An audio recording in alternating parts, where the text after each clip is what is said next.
Yeah, you saw right. I want to talk about all of these things today.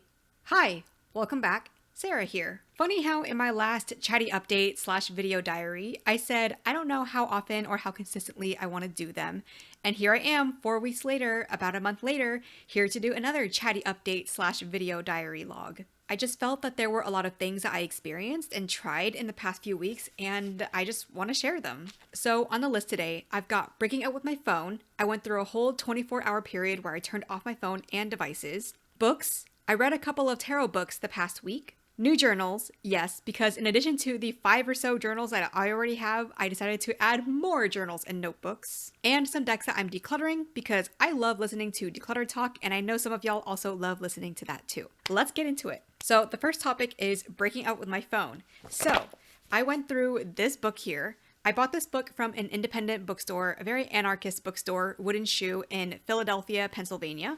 And I have been very diligently working through this book for the past almost 30 days, probably 20 days so far. This book came at the perfect time for me in where I'm trying to take my life. I spend a lot of time or energy unwittingly looking at my phone. It's very unconscious, like when I'm idle in the elevator, when I'm walking to somewhere. The habit is just to pull up my phone and look at it and start scrolling. The premise of this book is that the first section explains the reasons why we're trapped on our phones, the reasons why we end up checking our phones or doom scrolling or spending more time on our phone than we want to. And the second section of this book is a 30-day breaking up with your phone challenge. The goal or the purpose of this challenge, of this process, isn't to get to a point where I completely don't ever need my phone. For you, maybe for someone out there, that is the goal. But for me, I know I still am going to need and use my phone.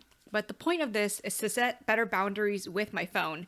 In the same way that with an ex-partner or an ex-friend, you might have them in your life still, and you need to set proper boundaries with them. With my phone, it's the same thing. I still have my phone in my life, but I will create and put better boundaries around my usage and my dependency on my phone. So for example, getting rid of apps that don't serve me, having an app blocker that, limits my time on certain apps that aren't helping me that much. Finding times to put down my phone or even turn it off so that I can focus on what actually needs my focus in the present moment. So I have been very diligently working through that 30-day phone breakup challenge to the point that I even pulled out an old school notebook and just continued writing on it. It's been a very long time since I took notes on books. I probably haven't done so since college. I did take notes for things that I have to do for work, but for books and personal development, personal hobby stuff, I never got into that part. But for this book, I knew that I wanted to actually take notes on it because I wanted to commit this to memory, basically. There are also questions and little activities in this book for me to think about, so I wanted to make sure I had a place to write these answers. So we have day 1 here, going all the way day whatever. So yeah, I'm really, really happy. This has been weeks and weeks of notes. Probably 3 weeks since we're currently on day 23. So it has been a very refreshing experience to go through this 30-day phone breakup challenge. The first section of the book talks about the reasons why we are so trapped on our phones. Part of it is because of internal motivations, because we are trying to avoid something or we are uncomfortable with being by ourselves. There are also examples of how people will seek out stimulation at the slightest hint of boredom instead of just trying to be idle for a little bit or being alone with their thoughts for a little bit. And another part of this phone trapping us issue is because the phones are designed to trap us. The phones, the websites, the apps, they are designed to hold our attention because they want us to spend more time on their apps, on their websites. And the way that the 30-day challenge works is it's not something like you're just turning off your phone cold turkey. You're going off your phone day 1. Instead, in the first many days of this phone separation challenge, this breaking up phone challenge or process really, we are exploring more the motivations why we are picking up our phones so often. Not only the motivations, but the unconscious triggers that lead us to check our phones. Yeah, I did know that I have kind of a phone addiction or a compulsion to check my phone. And so it has been very enlightening to go through this process and to try to pinpoint what triggers cause me to want to check my phone, even when I'm in a social setting, when I'm with other people I should be spending more time with. And the climax or the penultimate step of this challenge has been this past weekend where I turned off my phone and my computer and my tablet and other internet devices for a full 24 hours.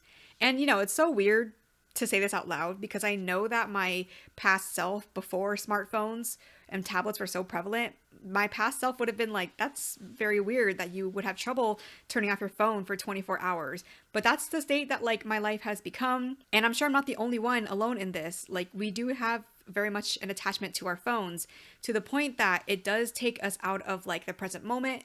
It takes energy and time away from me like doing other things that I wanted to enjoy.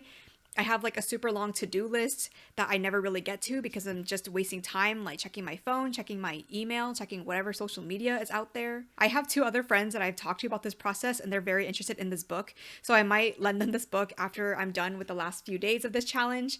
I feel awake. I feel more awake than I did before. Less zombie-like, I guess. A couple of topics that I was reading about and revisiting the past week has been mainly practicing being still and exercising our attention spans more. Because of phones and apps being designed to capture our attention as fast as possible and for as long as possible, it makes us forget, it makes me forget how to focus on something for a long period of time, and or it makes me forget how to just be still.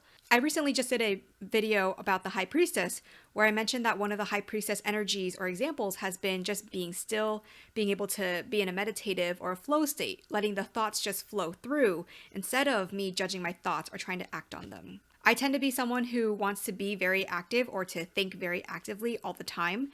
I do have trouble being still because I want to be productive, not just in the capitalistic sense where I'm trying to be productive to make money or because I think I have more value when I'm productive. It's more just, I just want to feel like I'm doing something and just feel productive, feel like I'm always working towards something new. One of the many things that I learned and felt in the 24-hour phone off period time was that it was basically like turning off the outside noise, the outside stimulation. When I'm very connected to phones and social media and all my friends and acquaintances on the internet, it's subconsciously telling me that I'm not doing enough. I need to keep seeking out more inspiration, more things for my to-do list, more things for my general bucket list, because I see everyone else doing it. And because these other people are doing it, maybe I want to do it too. So maybe I want to give it a try. So turning off my phone, turning off like my connection to the internet, my connections to all that, it was very, very helpful. I felt so much more productive and at peace with myself because I was able to focus on the things that I wanted to do. And I wasn't worried about like internet comments or when was my next video going to come up? When is my next friend hangout going to be? Like, it's so funny because 24 hours is such a short time in hindsight, but going through it, it was very much needed and it felt very intentional like all the way through. This process has been transformational in ways that I really cannot explain. So if you are in a similar situation where you are also disconnecting from outside influences or trying to be more aware of your own addictions or compulsions, I think that this is a good book to help with that. So segueing to the next topic, what exactly did I do and enjoy during my 24-hour phone off, internet off period? One of the things that I did enjoy doing was reading some tarot books. I went to the library a few weeks ago and I borrowed these books on a whim. I didn't do any prior research or look at reviews of these books beforehand. In my goal of wanting to read more books this year, I'm going to just borrow these tarot books and give them a shot, see what happens. Speaking of books and going back to the phone topic, one tip that I have learned and realized is that because I'm looking for stimulation and excitement of some sort, I need to find different ways for me to get that stimulation that are not on my phone. So, for example, I used to watch TV or go on my phone when I was eating dinner or lunch, and now a swap that I've made instead is I will work on reading a book that I've borrowed from the library, either a physical book or on my Kindle. It's one of those small swaps, but it just makes a huge difference in the long run. So, I've been reading these books in the past couple weeks. We've got The Language of Tarot, A Proven System for Reading the Cards by Jeannie Reed, and Tarot for One, The Art of Reading for Yourself by Courtney Weber. This one I actually finished in a day. I did skim a few sections because there are some sections in here that are just listing card meanings and associations. This one was interesting as a secular reader. You know, I do read the cards very psychologically, very introspectively. This person has been a tarot reader for ages and ages, and she's taught the tarot. Even though I don't agree with or personally vibe with everything in this book, I do see the value of this book overall. And I am excited to integrate some of these activities and lessons into my own tarot practice. The gist of this book is that Jeannie, the author, is explaining how learning tarot and doing tarot is not just about like memorizing card meanings. It's more about learning the general language of tarot, having specific meanings or associations that you, the reader, associates with each card will help you string them together and create answers when it comes up for clients in a reading. This is definitely not a book that is like for beginners. It's not meant to be like a here's how to read tarot if you're a straight up beginner type of book. The tone of this book, the approach, is definitely from someone who is a seasoned reader and who is giving tips on how you, the reader, can become a seasoned reader yourself. She mentions a lot of different card associations and ties them into like human situations that I would never have thought to tie them into. She shares a lot of different anecdotes and examples of readings that she's done for clients where certain card combinations came up, and this is how she read them, and it turns out that she was accurate. It's not something that I've been very familiar with, but I am very intrigued now by this other more esoteric way of reading the cards. One example section is called Health and the Minor Arcana. She lists a bunch of different associations that she has developed for the cards. For example, Two of Pentacles, when it comes up in a health reading, it could signify two organs, like the kidneys, breasts, lungs, eyes, ovaries, knees, twins. If the Ace of Swords comes up, it could signify scalpel, syringe, surgery, injection, invasive procedure, any sort of needles or probing. Not only am I a secular reader, I also realize, especially from this book, how absolutely inexperienced I am, not just in tarot, but in street smarts, in life experience, in people experience. Even though I wouldn't read for health questions, I can see how she has developed this language of tarot. And even though I would never read Ace of Swords for someone as a surgery, because it just feels very far beyond my scope of what I can predict or speculate on, I can see how she made this association. Here's another example of a card association. This section is what's on in Under Your Mind.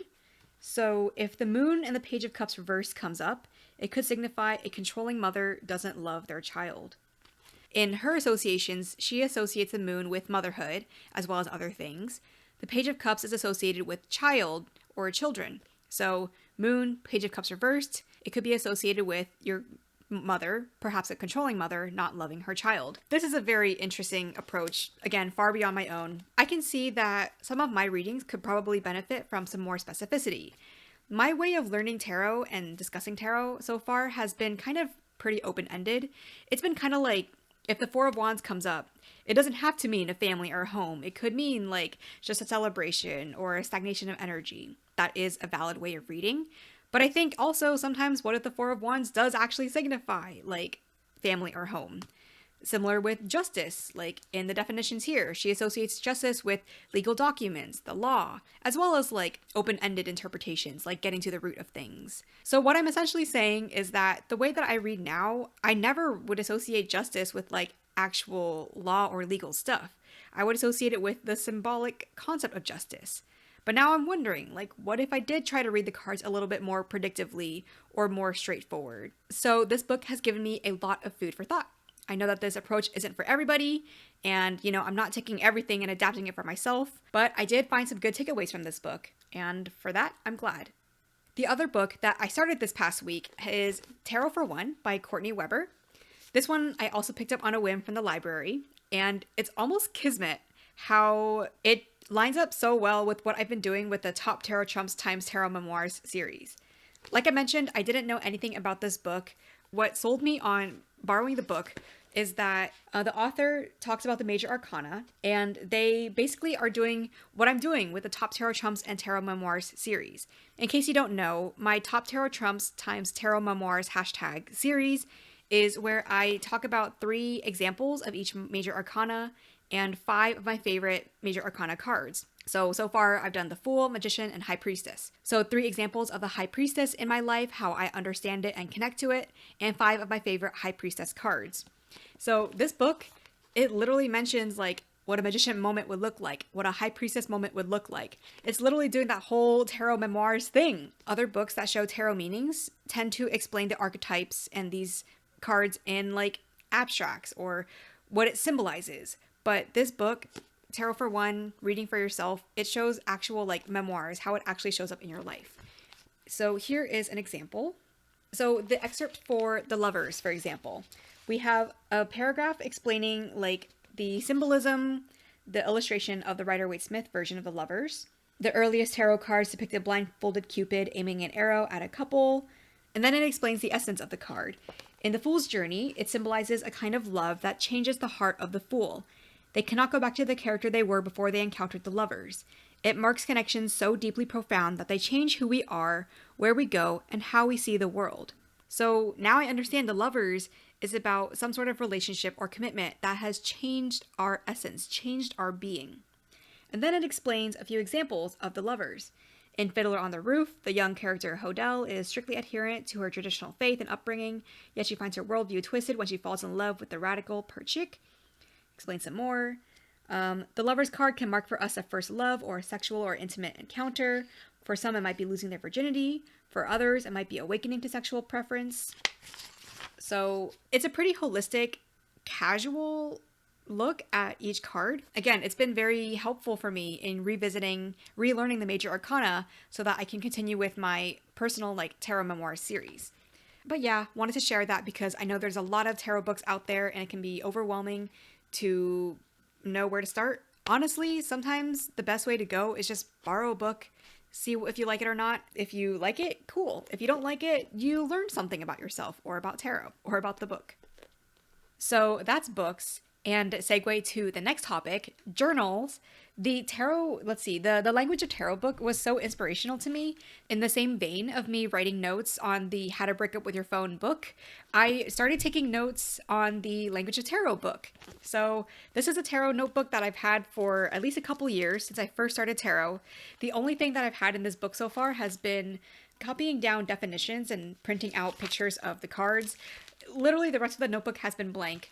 And I decided to just start writing in it and not worrying about the table of contents or sectioning out certain pages. I realized that amount of planning ahead isn't going to work for me. I just want to start writing. So I wrote down the spread that the author uses, some activities that I want to take note of, and also a little book review for my own reference. So I'm happy that I finally broke in this journal after, again, 2 years of having it and never having written in it. I'm looking forward to just making this more kind of like a commonplace notebook, a mishmash of everything, again, without worrying about sectioning out properly or having everything in one section. I usually never care much about having things perfectly in sections. I usually just flip through the book until I find what I need, and that works fine for me. So I'm looking forward to having more book reviews, book notes, tarot spreads I can write down here instead of only having them digitally. So that's my tarot notebook. Speaking of journals, here is another journal I've been working on. This is my junk journal again. I will not open it this time because it's getting pretty hefty and there's some more personal and private stuff that I put in here, but just sharing this because I found some cards recently in a box that I forgot that I had in this apartment. So I found some cards from my sorority days, from my college days, and so I repurposed them to put them in this junk journal. Some of them I did cut up to make them smaller and or collage them better. Some of them I did leave intact. I do see now why certain journals are preferable for junk journaling and scrapbooking because looking at this journal, we're not halfway through the book yet, but it is so thick right now. So I'm very curious to see how the rest of these pages will go. And I think it's so funny how I started this in January 2024 and literally here, not even 2 months later, we're filling up so much of it. It just goes to show how much of a backlog of things and scrapbooking and collaging that I had. So that's my junk journal. Now, even though I do have a lot of journals already, I've got my everyday planner, yearly collections, my little reference book, my diary, my tarot journal, and these I just mentioned, I still have added 2 more journals into my interest pile, I guess. So this one was a gift from one of my friends who just came back from China. So this one came directly from China. I keep holding it upside down. This is what it looks like. This friend came to my wedding and she was there when I did the tangerine toss. I did, instead of a bouquet toss, I did a tangerine toss because I don't like the association or the expectation that only single ladies are allowed to catch the bouquet and it signifies marriage. I just didn't want that kind of association at my wedding. So I chose to toss tangerines, which just symbolized good luck and was just a fun activity. So now this red reminds me of my wedding because of the red color, and the tangerines remind me of that tangerine toss. And this symbolism, this association got me thinking that this could be my family journal. In the past, however long, I've been wanting to reconnect with my family, the Tang clan, really. I want to learn more about where my dad came from, what life was like for them coming to America, growing up here, what his siblings were like, what his parents were like, since I've barely met my grandparents. Within the past 12 months, I've had two aunts pass away, two of my dad's sisters. A lot of cousins have come out to mourn and to celebrate their lives. And I just feel things and I think about things, seeing these cousins that are my first cousins, and yet I hardly knew them growing up. I only knew them by name, but not by face, definitely not by personal relationship. And it's been interesting so far to reconnect and connect with these cousins. I have realized that these relationships still have to be made organically. Just because we're cousins, just because we knew of each other, doesn't mean we're going to be friends. It doesn't mean we're going to be super open and personal with each other. I don't know what it means. I didn't grow up having or knowing cousins. So I figured that this journal, this family journal, would be a good chance, a good space for me to record family history, family memories, my own explorations and observations of family. And, when we have kids, it could be some more generational insights or something like that. I want to read you the foreword, the dedication I wrote to myself here. This journal is dedicated to the Sarah who felt envious that she didn't have grandparents like everyone else in school, have as in quotes, or family that she knew about, or family history stories, or seemingly a place or a name in her family, who asked, "Where do I come from?" Your family, your history, your world are much bigger than you realize. Let's keep track of it here. Even though I am Vietnamese American, I've realized that my family circumstances are different from other Vietnamese American families. It's kind of a nice reminder that even though we all share certain things in common, there are still plenty of ways in which we are all different. My dad came to America when he was 10. So he has a very different outlook from Vietnamese men who immigrated here as adults. Like, he was just a kid when he came here and he grew up here. So he very much has a dual identity, if not being more attached to America than being Vietnamese. I've always wondered about all these things. I've never had the courage or the chance to ask, but I'm starting to open these stories, collect these stories and ask him about these things. I'm happy to have a place to put them. And I hope that by having a dedicated journal for this, it can keep me accountable and keep me on this track of wanting to learn more. Not just about my dad's family, but about my mom's family as well. I just want to stay accountable to learning more. I've always wished that I knew more, but I didn't have a journey or goals or something like that. So yeah, this is my new family journal. The last journal I'll talk about is this Stalogy notebook. This is basically my new Commonplace notebook. So I learned about this term called commonplacing, or keeping a commonplace notebook. From what I understand, the gist of keeping a commonplace notebook, or commonplacing, is to write down quotes, proverbs, snippets, anything that you feel is worth keeping track of. It's like your personal inspiration notebook, but of course your mileage may vary. It depends on what you want to keep track of and what you want to remember. So some ideas that I wrote down here for Commonplace notebook. Ideas include passages from books and poetry, recipes, quotes, and proverbs. I really loved learning about Chinese proverbs when I went to Chinese school when I was young, so I'm really looking forward to writing Chinese proverbs in here and dissecting them. You can write anecdotes, things you overheard, snippets from TV shows or movies, lists like to watch, to read, to visit, notes from podcasts, videos, TED Talks. So it would be very nice to keep track of videos that I listen to. I initially thought I could just keep digital notes of videos and articles, but honestly, there's just something that I really love about the analog process. The process of working through a video or podcast or article and parsing through and figuring out what is worth writing down, and the process of translating, what I'm reading to my hand writing it out. It's a process that I really, really enjoy. I have found that when I'm trying to do it digitally, I tend to just copy paste everything. And that's not as good for memory, for retention, as just writing things out and, again, filtering what is important to keep track of and writing it out. In my Commonplace notebook so far, the first page had to be tips to start a Commonplace book. So here's an article that I found, notes I took on that. An ongoing record of learning what makes my friends feel loved. So I want to write down their answers and be a better friend that way. And I've been recently rereading the Percy Jackson books. So I just looked up their summaries on the Wikipedia pages after reading them. And I just wrote down like their plot points, their adventures. I just find those books really fun to read. I love all the different twists and turns of the adventures that they go through, the beings, the gods, the deities that they meet. And yeah, I just felt like I really want to keep track of these. I'm currently reading, again, the second series. I just finished The Mark of Athena, the third book. So there's 2 more books. I've already written down the plot points, the summaries of them too. And I've got 2 more books to go. And then I've got a whole backlog of other Rick Riordan books I want to read.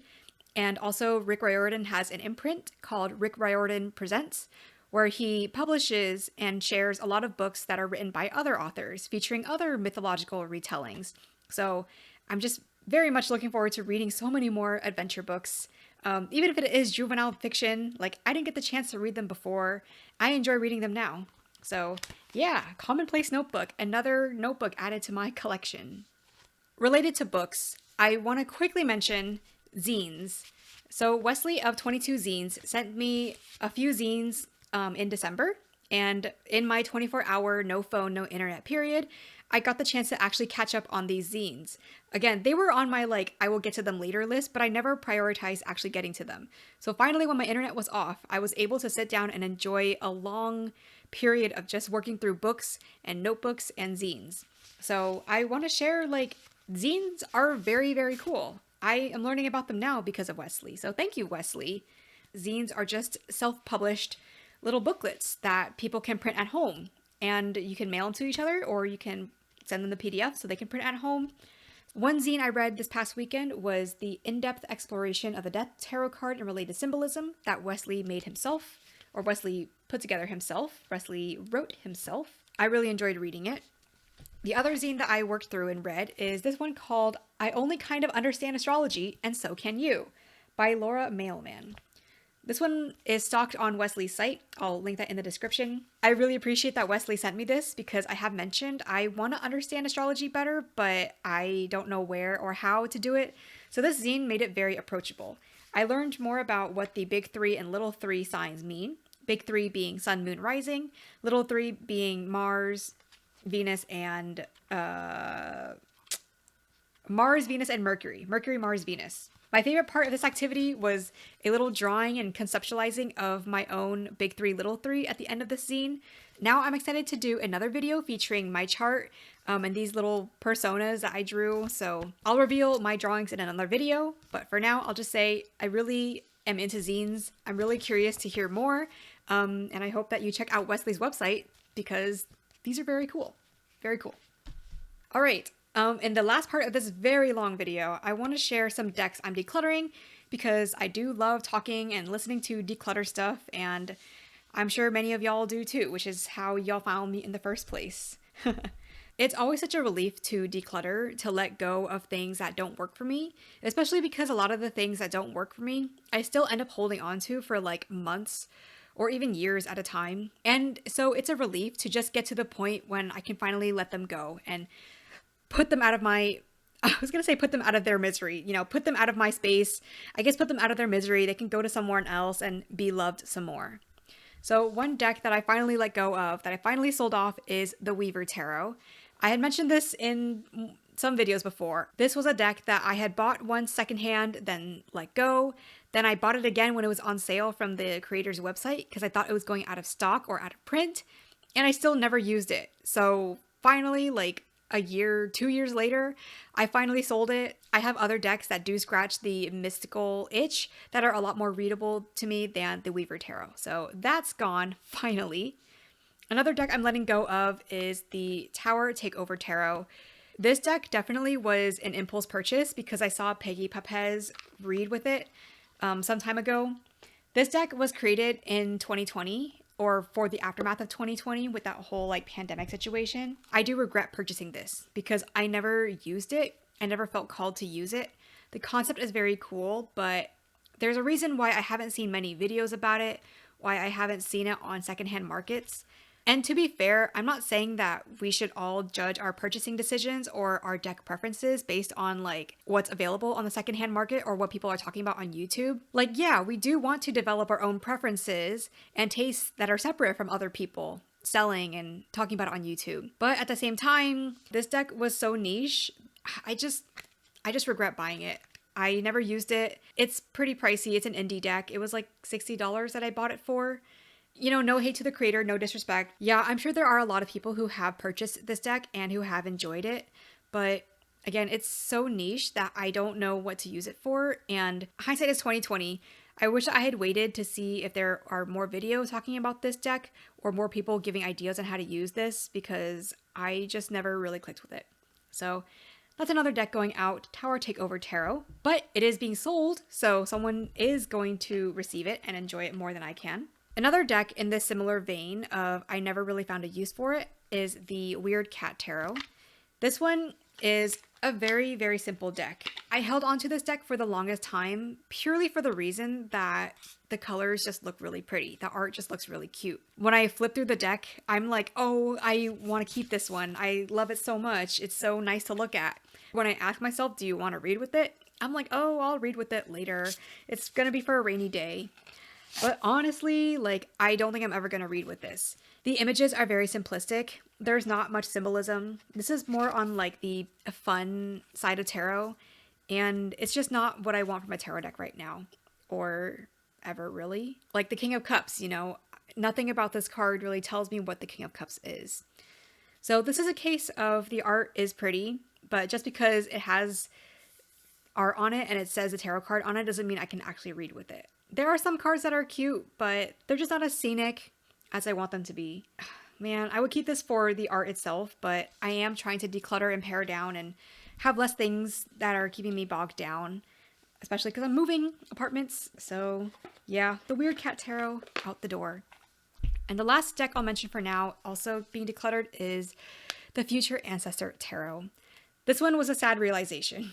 I had pulled out the majors to do the Tarot Memoirs Top Tarot Trumps video, and I realized that I just didn't really feel a connection to any of the cards, which is funny because I literally just mentioned the Fool of this deck in the Fool Top Tarot Trumps video, but I realized that in the rest of the deck, I don't have an emotional connection. And if you watched my like decluttering video, questions to ask oneself, like from a while back, you'll know that one of the questions I asked is, do you have an emotional connection to it? Does it make you feel things? And what I realized looking through this deck is that it doesn't make me feel anything. I like it, but moreover, the more important thing is that I want to like it. And I want to like it because it's an Asian artist. One of my good friends has this deck and really enjoys it. And I just, in my mind, wanted to be someone who also loves and gets value out of this deck. But I don't feel anything. It doesn't make me feel anything. When I pull cards and I lay them on the table, I just feel stumped. This is not a problem with the deck itself. It's just me stating that the art, the style, the vibes is just incompatible with me. So out of all the decks that I let go, this is the one I'm saddest to let go of. But I do hope that someone will enjoy it and appreciate it more than I can.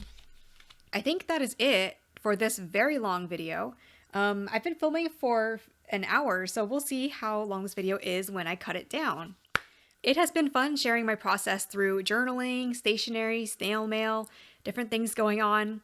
I'm really, really enjoying the new journaling and stationery hobbies I've been getting into. Even in these short, past 2 months that I've been into journaling and stationery, I have found so much joy in doing things the analog way. And I've been reading more, consciously being on my phone less. Even YouTube, I have been watching YouTube less because I need time and space to think out my own ideas and or to not listen to other people's ideas and thoughts and opinions. I hope that anything I've shared today in my journey, my processes, has been helpful or inspirational for you. I know that the process of breaking up with my phone has been made easier because I have some good friends who don't use any social media. Discord is the only thing that they use to message me. They don't have any Facebook or Instagram accounts, and I can see that they still have good friendships. If they can have good friendships without social media, I can also put better boundaries between me and my social media so I can have better relationships with myself and with my friends. If anything I've shared today about my processes, my inspiration, my journey has been helpful for you, I'm glad. I love to hear it. That's all the updates I've got for today, so I will close out here. We will see when the next chatty update or video diary entry is. I hope that this inspires you to go do any analog and or deep focus activities that you've been putting off. All right, thanks for watching. Bye.